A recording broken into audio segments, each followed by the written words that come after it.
내가 오늘 명하는 모든 명령을 너희는 지켜 행하라. 그리하면 너희가 살고 번성하고 여호와께서 너희의 조상들에게 맹세하신 땅에 들어가서 그것을 차지하리라. 내 하나님 여호와께서 이 40년 동안에 내게 광야길을 걷게 하신 것을 기억하라. 이는 너를 낮추시며 너를 시험하사 내 마음이 어떠한지 그 명령을 지키는지 지키지 않는지 알려 하심이라.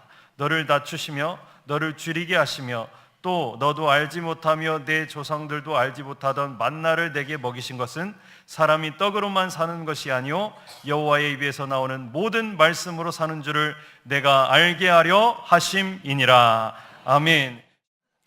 복된 주일 아침, 하나님의 말씀 앞으로 달려나오신 모든 성도님들 위해 우리 하나님이 친히 예비하신 은혜, 친히 준비하신 역사가 가득하시기를 주의 이름으로 축원합니다. 우리 좌우에 계신 분들과 이렇게 한번 인사해 주시겠습니까? 주님의 이름으로 사랑합니다. 어렵게 입을 떼셨는데 죄송합니다. 이번에는 앞과 뒤에 계신 분들과 인사할 때 혹시 낯선 분, 인상이 심상치 않은, 범상치 않은 분을 만나더라도 당황하지 마시고 동성끼리는 손도 한번 잡아주시면서 이렇게 한 번 더 우리 축복하도록 하겠습니다. 예수님의 이름으로 축복합니다.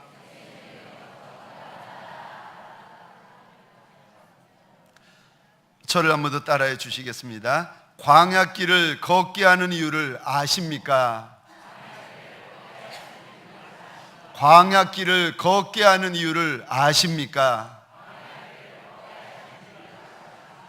내가 인생길을 지나면서 광야길을 만나는데 종종 만나는 인생 광야를 내가 만나는 이유를, 지나가는 이유를 알고 계십니까? 성경에 보시면 광야에 대한 이야기가 참 많이 등장합니다. 광야가 어떤 곳인가? 우리나라에는 사막이나 광야가 없지만 저기 근동 지역, 히브리 지역에 가보면 천지가 광야고 사막입니다. 광야에 들어가 보시면 보통 낮 기온이 45도에서 50도가 넘어갑니다. 얼마나 뜨거운가 하면은 계란을 가지고 톡 깨어서 자동차 본네트 위에 올려두시면은요 금방 후라이가 되는 정도예요. 얼마나 뜨거운지. 낮에는 뜨거워 더워 죽겠고 밤이 되면은 섭씨 10도 20도쯤 되어지는데 기온이 뚝 떨어지는 거예요. 10도 20도가 뭐 그렇게 추운가? 아니요. 45도 50도에서 살다가 10도 20도가 되면은 추워 견딜 수가 없는 겁니다. 밤만 되면은 추워 죽는 거예요. 낮에는 더워서 못 살고 밤에는 추워 못 살고 그러다가 그곳에 바람이 한번 불면은 있던 모래산도 없어지는 곳이 광야입니다. 저희가 살고 있는 구로동은 아니 길도 많고 닦여진 길도 좋은데 저기 광야에 들어가 보시면은 닦여진 길이라고는 눈을 닦고 찾아봐도 없는 곳입니다. 광야가 어떤 곳인지 80년 동안 광야에 살았던 모세라는 사람은 광야를 신명기 1장에서 이렇게 말합니다. 광야는 크고 두려운 곳이다. 광야는 하루 이틀 만에 지나갈 곳이 아니라 이거는 일주일이 돼도 한 달이 돼도 다 넘어갈 수 없을 정도로 광야가 크고 무서운 곳이라는 거예요. 우리 신명기 8장입니다. 8장 15절 광야가 어떤 곳인지를 또 일러주시는데 우리 같이 읽겠습니다. 시작. 너를 인도하여 그 광대하고 위험한 광야 곧 불뱀과 전갈이 있고 물이 없는 간주한 땅을 지나게 하셨으며 또 너를 위하여 단단한 반석에서 물을 내렸으며 아멘 아멘. 하나님께서 광야를 우리에게 일러주시는데 광야가 어떤 곳인가 하면은 광대한 곳, 광야가 어떤 곳인가 하면 사람이 지나고 살기에는 위험한 곳, 물이 없이 건조한 곳, 그래서 거기는 불뱀이나 전갈이 많이 살고 있는 위험한 곳이라고 일러 주십니다. 혹시라도 저와 여러분들 가운데 광야 같은, 내 인생이 마치 이런 광야와 같은 곳을 지나가고 있습니다 고백하시는 분이 계십니까? 지난 한 주에도 내가 말은 하지 않아서 그렇지 정말 물 없는 사막 같고 불뱀과 전갈이 많은 광야 같은 곳을 내가 지나오다가 이렇게 하나님 앞에 달려나왔습니다. 이런 고백을 하는 이들이 계십니까? 내가 만난 인생 광야를 내가 어떻게 지나가야 되는가? 내가 만난 이 인생 황무지를 내가 어떻게 이 황무지에서 살아가야 하는 것입니까? 인생 광야를 만난 이들에게 하나님께서 일러주시는 첫 번째 말씀이 있습니다. 광야를 만나거든 한 분 하나님을 바라보라는 것입니다. 광야에서는 다른 것 바라보다가는 큰일 난다는 거예요. 다른 것 바라보다가는 길을 잃어버리고 다른 것 바라보다가는 살 수 없는 것이 광야이기 때문에 하나님을 바라봐야 된다. 하나님을 바라봐야 된다. 그래야 하나님을 바라보면 광야를 건널 힘을 얻고 광야를 견뎌낼 수 있는 힘을 얻을 수 있다고 하나님께서 일러주십니다. 광야는 한 분 하나님을 바라보는 곳입니다. 오늘 본문에 이스라엘 백성들이 출애굽을 한 하나님의 백성들입니다. 그런데 430년 동안 이들이 애굽에 살면서 무엇을 보는가 하면 430년 동안 눈만 뜨면 애굽의 우상들을 보는 겁니다. 애굽의 금신상, 은신상, 돌신상, 나무신상, 수도 없는 그 큰 신상, 거대한 신상들을 눈만 뜨면 수십 년, 수백 년을 본 거예요. 그러니까 눈에 보이지 아니하는 하나님보다도 눈에 보이는 우상들이 더 커 보이는 겁니다. 눈에 보이지 아니하시는 우리 하나님보다도 눈에 보이는 바로 왕이 더 커 보이고 바로의 군대가 더 세 보이는 거예요. 그러다 보니까 겉은 하나님의 백성이고 겉은 직분자인데, 아니 이 속에는, 속을 열고 봤더니 온갖 애굽의 우상이 가득한 겁니다. 애굽적인 거, 세상적인 거, 불신앙적인 거, 육신적인 거, 이제까지 보고 듣고 경험했던 애굽적인 것들이 하나님의 사람들의 마음에 가득한 거예요. 겉은 하나님의 백성인데 속은 애굽 사람이 다 돼 있는 거예요. 그러니까 그 하나님의 백성들의 손을 잡고 하나님께서 광야로 인도해 주십니다. 왜요? 광야 들어가면은 저들이 눈만 뜨면 보았던 애굽의 우상들을 광야에서는 볼 수가 없는 거예요. 한 분 하나님만 보아야 되고 한 분 하나님의 음성만, 하나님의 말씀만 들을 수 있는 곳이 바로 광야입니다. 하나님께서 이스라엘 백성들을 광야로 인도하시니까 정말 40년 동안 이스라엘 백성들이 눈만 뜨면 아이로부터 어른까지 성막만 쳐다보는 거예요. 왜냐하면 성막 위에 하나님께서 낮에는 구름 기둥을 두셨고 밤에는 불 기둥을 두셨는데, 구름 기둥, 불 기둥이 움직이면은 즉시로 짐을 챙겨가지고 행진을 해야 됩니다. 그러다가 성막 위에 있는 구름 기둥, 불 기둥이 멈추면 즉시로 행진을 멈추는 거예요. 그러니까 이스라엘 백성들은 눈만 뜨면 성막을 바라보는 거예요. 광야는 24시간 하나님을 바라보아야 살 수 있는 곳이고 지날 수 있는 곳입니다. 사랑하는 성도님들에게 소원합니다. 인생 광야를 지날 때에 사람 바라보는 것이 아니라 떡, 물, 이런저런 더위와 추위 바라보는 것이 아니라 그거 바라보면 입에서 원망부터 나오고 불평부터 쏟아지기 시작합니다. 아니요. 광야에서는 한 분 하나님을 바라보아야 하는 장소입니다. 사랑하는 성도님들에게 소원합니다. 인생 광야 지날 때에 하나님 바라보시기를 주의 이름으로 축원합니다. 4100년 전에야 광야에서 성막 바라보면 되었지만 지금 저와 여러분들이 하나님을 바라본다는 것이 무슨 뜻인가? 하나님을 바라본다는 것은 하나님의 말씀을 듣고 그 말씀대로 지켜 순종하는 것을 가리켜 하나님을 바라본다라고 말씀하시는 것입니다. 하나님께서 광야를 지나는 인생들에게, 하나님의 백성들에게 떡 없으면 죽는 줄 아는 인생들, 물 떨어지면 죽는 줄 아는 인생들에게 오늘 3절에 이리 말씀해 주십니다. 사람이 떡으로만 사는 게 아니라는 거예요.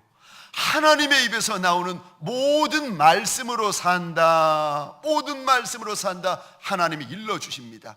떡보다 말씀이 우선이라는 겁니다. 떡보다, 우리가 그렇게 중히 여기는 떡보다 하나님의 말씀이 더 중요하다는 거예요. 떡 앞에 장사 없다고 하는데, 목구멍이 포도청이라고들 이야기를 하는데 하나님이 그것 아니라고 일러주십니다. 그런 애굽적인 생각, 애굽적인 가치관 내려놓고 하나님이 주시는 가치관이 있는데, 하늘의 가치관이 있는데, 사람은 떡으로만 사는 것이 아니라 하나님의 입에서 나오는 모든 말씀으로 산다. 그러니까 하나님의 말씀 붙들고 날마다 하나님의 말씀을 지켜 순종하라는 것입니다. 그러면 광야를 지나가는 인생들에게 무슨 일이 벌어지는가? 오늘 본문 1절 한번 보시겠습니까? 1절 중반절입니다. 너희가 산다. 너희가 산다. 남들은 광야에 들어가면 다 죽는 줄 아는데 하나님께서 광야 한복판에 있는 하나님의 백성들에게 일러주시는데 산다는 거예요. 광야에 들어가도 살고 사막에 들어가도 살고 불뱀과 전갈이 득실득실하는 황무지에 들어가서도 하나님의 말씀을 지켜 순종하면 사는 역사가 있다고 일러주십니다. 광야에 들어와 버린 하나님의 사람들에게 소원합니다. 사는 역사가 일어나시기를 주의 이름으로 축원합니다.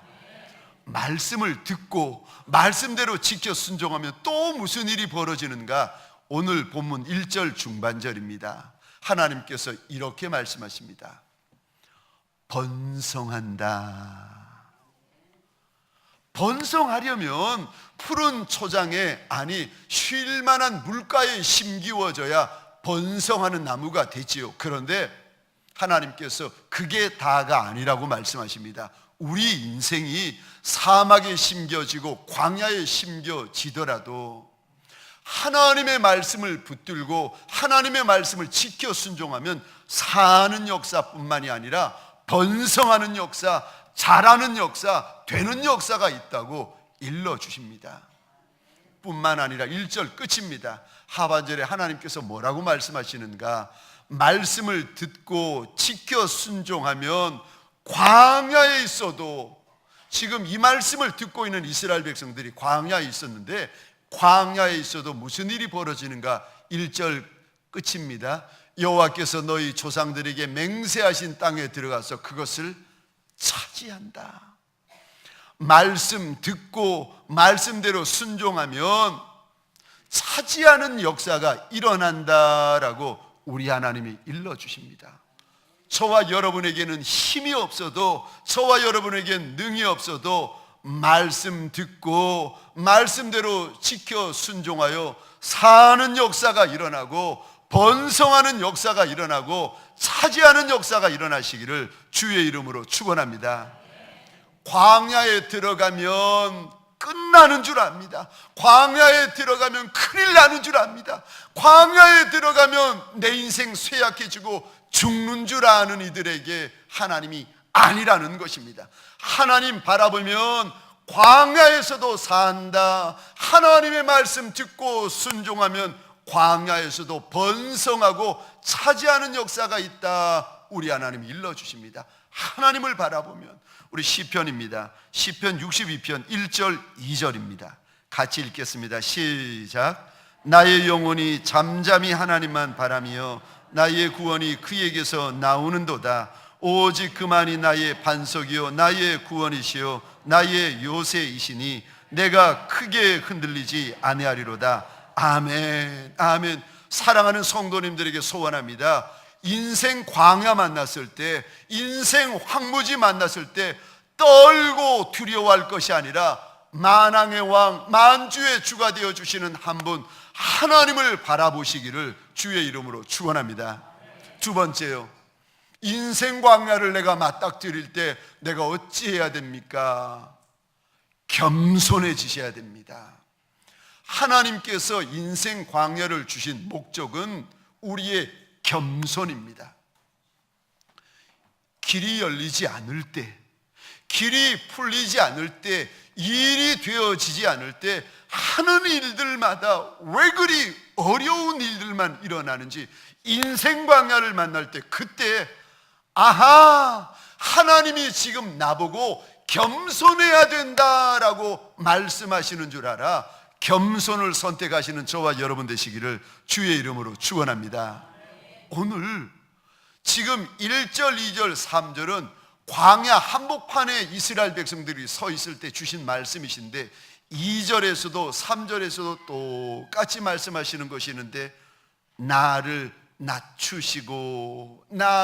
낮추시고 말씀하시는데 우리 2절 말씀 같이 읽겠습니다. 시작. 내 하나님 여호와께서 이 40년 동안에 내게 광야길을 걷게 하신 것을 기억하라.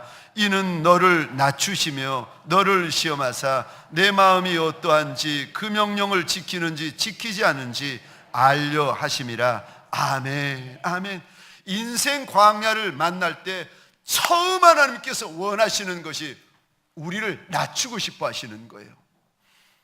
저와 여러분들은 틈만 나면은 목에 힘을 주고 잘 된다, 잘 한다, 괜찮아진다 싶으면은 어느새에 저와 여러분의 마음에 교만해지기 쉽습니다. 거만해지기 쉽습니다. 그런데 하나님께서 들어 쓰시려고 하시는 종들은 교만하면 안 된다는 겁니다. 나를 낮추시고 나를 시험해서 내 마음에 든 것이 무엇인지 다 하나님께서 드러내게 하신다는 거예요. 이게 어디서 일어나는가? 인생 광야를 지나다 보면 내 정체가 드러납니다. 내가 교만한 인생인지 거만한 인생인지 겸손한 인생인지 겸비한 인생인지 광야에 들어서 지나가 보면 내 정체가 드러난다는 겁니다.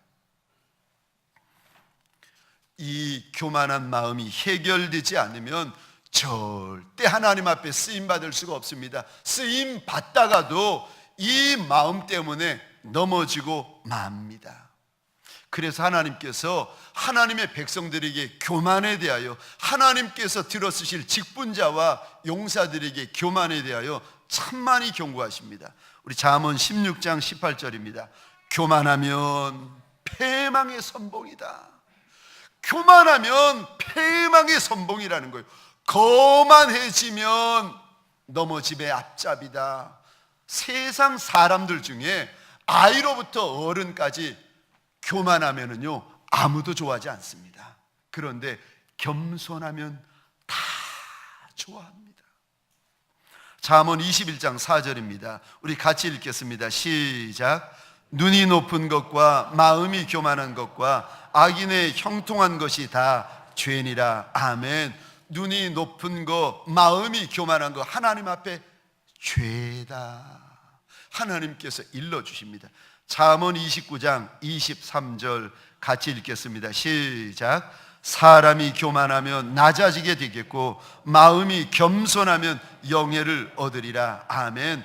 교만하면 낮아진다는 거예요. 그런데 마음이 겸손하면, 마음이 겸비하면 하나님이 그 인생에게 주실 영광이 있다는 것입니다. 사랑하는 성도님들에게 소원합니다. 인생 광야를 지날 때에 힘들어하는 것으로 끝나는 것이 아니라, 고생하다가 끝나는 것이 아니라 마음이 겸비하여 지시기를, 낮아지시기를 주의 이름으로 축원합니다. 몇 년 전입니다. 저희 교회 어느 집사님이 아는 지인분 한 분을 전도하고 싶은 거예요. 내가 저분 우리 교회로 전도해야지 벼르시다가 그만 이런저런 일이 생겨가지고 차일피일 미루다가 그만 놓쳐버리신 거예요. 아유, 이거 어떻게 하나 싶었는데 어느 날 어느 장소에 가는데 마침 전도하려고 기다렸던 그분이 거기 와 계시는 거예요. 너무 반가워가지고 이번에 저분 한번 전도하자 싶어가지고 말씀을 하셨다는 거예요. 저와 함께 교회 가십시다 그랬더니 그 아는 지인분 대답이 이미 교회 출석하고 있다는 겁니다. 아휴, 진작 이야기할 걸, 진작 이야기를 할 걸, 이럴 줄 알았으면 미리 전도하는 건데 얼마나 아쉬운 마음이 들던지. 그런데 아쉬운 마음이 들면서도 교회, 다른 교회지만 나가 주시는 게 고맙고 감사하더래요. 그래서 한마디 더 했답니다. 아이고, 그러시냐고. 그래, 어느 교회 다니십니까? 그랬더니 동광교회 다닙니다 그러시더라는 거예요. 세상에 같은 교회를 나오신 거예요. 같은 교회. 그러면서 이 세 가족분이 그 집사님에게 이런 이야기를 하더라는 겁니다. 처음에 동광교회 갔더니 아니 예배 중에 그런 이야기를 하더라는 거예요. 예배 끝마치고 나서 세 가족분들은 2층 담임 목사실에서 잠시만 배워달라고 그 이야기를 듣고 이제 2층에 내려오셨다는 거예요. 그래서 그 세 가족분이 저를 처음 이렇게 보는데 이렇게 이마에 글씨가 쓰여 있더라는 거예요. 이마에 글씨를 써? 이제 이상했지만 하여간에 집사님 이야기를 계속 들었는데 이마에 이런 글씨가 쓰여 있더라는 거예요. 착함. 그리고 목사님 글씨가 하나 더 적혀 있더라는 거예요. 무슨 글씨요? 그랬더니 얼굴에 순진함. 이거 제가 그 이야기 듣고 달려가가지고 거울을 한번 하루 종일 봤습니다. 아무리 봐도 그 얼굴이 그 얼굴인데 하여간에 저에게 오신 세 가족분이 제 얼굴을 보면서 착함이라고 적혀 있었고 순진함이라고 적혀 있었다고 말씀하시는데 얼마나 고마웠던지 모릅니다. 그런데 사실 말을 안 해서 그렇지 저와 여러분들의 마음을 열고 보면 어떻게 착함과 순진함만 있겠습니까? 성경에 우리 인생들을 하나님께서 말씀하시는데 세상에 더러운 것보다 더 더러운 것이 인생의 마음이라는 거예요. 이 마음을 열고 보면 온갖 찌꺼기들이 다 모여 있다는 겁니다. 사도 바울은 자기 자신을 보면서 나는 죄인 중에 괴수와 같은 인생이라고 고백하고 있습니다. 아니 바울도 자기를 보면서 나는 죄인 중에 악인 중에 괴수와 같은 인생이라고 고백하는데 하물며 저와 여러분들은 어떠하겠습니까? 사랑하는 성도님들에게 소원합니다. 인생 광야 만날 때에 그때서야 비로소 내 안에 들어있는 선하지 못한 거, 거룩하지 못한 거, 아름답지 못한 거, 교만한 거, 거만한 거 하나님께서 이거 정리하고 계시는 줄 알아. 인생 광야를 만나는 이들마다 먼저 예수의 겸손함을 선택하시기를 주의 이름으로 축원합니다. 광야 기간이 길어지면 길어질수록 더 낮아지고 더 겸손한 하나님의 사람들 되어지시기를 주의 이름으로 축원합니다. 마지막 세 번째, 인생 광야를 만나면 내가 어찌해야 됩니까? 인생 광야를 만나면 내가 어찌 살아가야 됩니까? 세 번째, 우리가 기억해야 될 것이 있는데 인생 광야는 훈련받는 곳입니다. 그러니까 인생 광야를 만나시거든 빨리 끝내고 빨리 도망가고 빨리 피하려고만 그러지 마시고 광야에서 내가 받아야 될 훈련이 있는 줄 아시고 제대로 훈련 받으셔야 되고 철저히 훈련 받으셔야 되는 줄 믿으시기 바랍니다. 제대로 훈련 받아야 제대로 쓰임 받습니다. 아멘이십니까? 저를 한번 따라해 주시겠습니까? 제대로 훈련 받아야, 제대로 훈련 받아야 제대로 쓰임 받습니다. 제대로 훈련 받아야 제대로 쓰임 받습니다. 아멘이십니까? 어설프게 훈련 받으면 어설프게 쓰임 받습니다. 그러나 제대로 훈련 받으면 제대로 쓰임 받습니다. 특별하게 훈련 받으면 특별하게 쓰임 받는 줄 믿으시기 바랍니다. 왕에게는 왕의 훈련이 기다리고 있습니다. 용사에게는 용사의 훈련이 기다리고 있습니다. 장군에게는 장군의 훈련이 기다리고 있습니다. 그런데 방위병에게는 방위의 훈련이 기다리고 있습니다. 광야에는 하나님께서 날 위하여 준비해 놓으신 특별한 은혜가 있는 장소입니다. 광야를 좋아하는 이는 아무도 없습니다. 광야가 푸른 풀밭, 쉴만한 물가는 아니지만 신기하죠. 광야에 들어가서 하나님을 의지하고 하나님을 바라보고 하나님의 말씀을 붙들고 있으면 광야 밖에서는 상상도 하지 못한, 광야 밖에서는 생각도 못한 우리 하나님의 특별한 은혜가 광야 안에 있더라는 것입니다. 광야에서는 하나님의 시편이 만들어집니다. 광야에서는 하나님의 거룩한 신부, 하나님의 거룩한 용사들이 만들어집니다. 광야에서는 진짜 하나님의 사람이 만들어지고 진짜 하나님의 용사가 만들어집니다. 그래서 욥기 23장에서는 이렇게 말합니다. 우리 10절 화면을 보시면서 같이 읽겠습니다. 시작. 그러나 내가 가는 길을 그가 아시나니 그가 나를 단련하신 후에는 내가 순금같이 되어 나오리라. 아멘. 한 번 더 고백하겠습니다. 시작. 그러나 내가 가는 길을 그가 아시나니 그가 나를 단련하신 후에는 내가 순금같이 되어 나오리라. 아멘. 아멘. 내가 가는 길을 나는 다 모르지만 광야 한복판, 황무지 한복판에서 피눈물을 흘리면서 욥이라는 사람이 외치는데 내가 가는 길을 내가 다 모른다는 거예요. 그렇지만 나는 모르지만 그분이 아신다는 거예요. 내 하나님이 내 가는 길을 아신다고 고백하면서 하나님이 날 연단하시고 날 단련하시고 날 훈련시키신 후에는 내가 순금같이 되어 나오리라. 아멘이십니까? 사랑하는 성도님들에게 소원합니다. 훈련을 두려워하지 아니하시기를 주의 이름으로 축원합니다. 연단을 무서워하지 아니하시기를 주의 이름으로 축원합니다. 연단 후에 하나님이 날 위해 예비해 놓으신 선물과 특별한 은혜가 있다는 것입니다. 이스라엘 백성들에게 하나님이 남쪽으로는 신광야, 북쪽으로는 헐몬산, 동쪽으로는 유브라데스, 서쪽으로는 해지는 편 대해까지 그 많은 땅을 주시려고 기다리고 계시는데 그 많은 땅을 준비해 놓으셨는데 아니 하나님이 그 많은 것, 그 귀한 걸 주시면 뭐합니까? 감당을 못하는데 하나님께서 그 큰 것을 손에 맡겨주시면 뭐합니까? 그 인생이 감당을 못하고 책임을 못 지는 거를. 그러니까 감당을 못하는 그 작은 인생을 우리 하나님께서 잡아가지고 광야로 이끄시는 거예요. 그리고는요 하나님이 주시는 분복을 능히 감당하는 용사로 만드시려고 하나님의 용광로 안에서 얼마나 훈련을 시키시는지.